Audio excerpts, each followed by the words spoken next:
how do you get something implemented without looking like you're the opposition? Well, you would work with somebody. You would effectively use a Trojan horse, right? You would be friendly, you would share gifts, you would create solutions that worked within the infrastructure that already exists, you would build all those things, and then once you got behind the wall, you'd be like, hey, we can do this a lot cheaper and faster if you guys want to use this in our systems. And then what are big banks going to say? Well, yeah, it's cheaper and faster. Well, let's do it that way.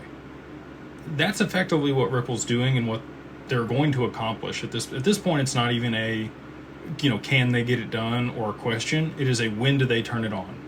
When do they start utilizing XRP? And it's got to be a high stable price before they do it. They're going to need a supply shock. It's got to be orchestrated. There's going to be people that pile in. Maybe there's an announcement that drives price.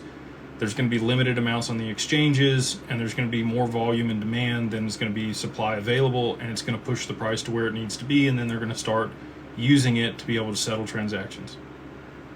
That's the sequence of events. And everything's positioned for it to be, for the back end stability of it, right? So to drive the price, it can't be Ripple also. If the price of XRP is driven up by Ripple, it is a security of Ripple. That was the whole premise behind the lawsuit, is that good news for Ripple is uncorrelated from the price of XRP.